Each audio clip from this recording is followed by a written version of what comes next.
In front of me, I have the only 3 microphones you need to record amazing music. I've used these microphones both in a studio environment and to multi-track live shows. These are great if you're just starting to make music or searching to buy your first microphones to record vocals and instruments. But before we even start to record, we need to understand something crucial. This is something that a lot of beginners tend to ignore, including myself, and it took me years to understand these simple rules, which have improved the quality of my recordings and have sped up my mixing workflow considerably. We need to have a basic understanding of what happens when audio goes from the real world into our computer. Imagine we want to record an artist. There are 2 things we need to get right. First, obviously the type of microphone and position we are using. Second, the input level on our interface. The type of microphone we use matters. When starting out in recording, we'll typically use a dynamic or a condenser microphone. The first microphone, the SM57, is a dynamic microphone, which means it does not require phantom power to work. I'll get more into what this means in the third microphone, but for the moment, all we need to know is that dynamic microphones are basically durable plug-and-go microphones. With this mic, we can start to experiment with different mic positions to record our instrument. Generally when recording, there are no set rules. It all depends. The number of members in your band, the type of instrument, and whether we are recording live or in a studio, all determine the mic choice and its position. For this scenario, let's imagine we're recording a singer-songwriter playing guitar. I will set the mic where I think it will pick up the guitar well and plug the mic into an audio interface. It doesn't matter what audio interface you plug into, just as long as you set the input level correct. To do this, we'll need to look at our DAW. When I create a new track, I'm asked to select an input. As my mic is plugged into input 1, I will choose input 1 here. Now I will ask the artist to play something so I can set the correct input level.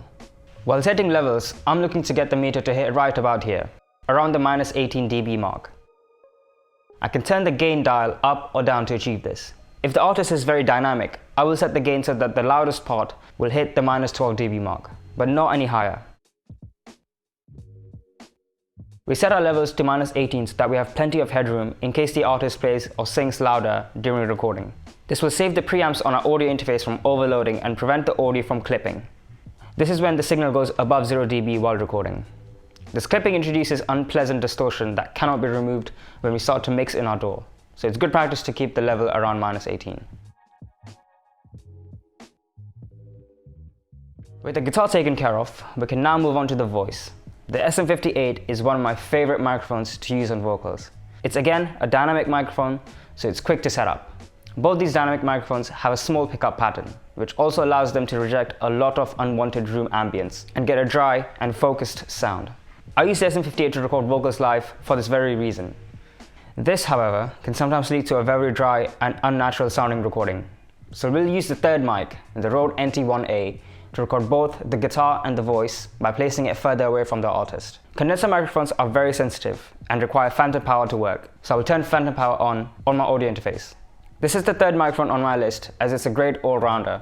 If you're looking to buy your first mic, I highly recommend you consider the Rode NT1A. It's great on vocals, drum overheads, and pretty much anything you throw at it. In contrast with the dynamic microphones, this is a large diaphragm microphone, which makes it good for room and ambient recordings. However, it's not so good for reducing background bleed in a live performance. In this case, to record the guitar and voice in the same room, this mic is perfect. With all these microphones in place, we can start to record the artist with SM57 on the guitar, the SM58 on vocals, and the Rode NT1A capturing the room. Here's a short demo of a song I recorded with just these 3 mics. Thanks for watching.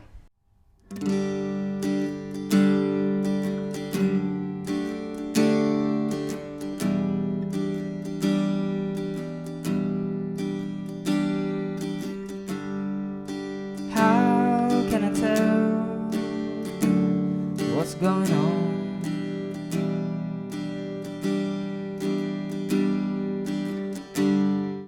We've been all caught up in this big world.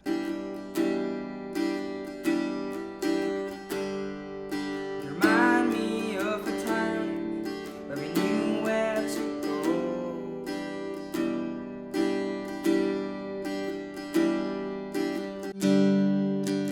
Now I think back and I'm just listening.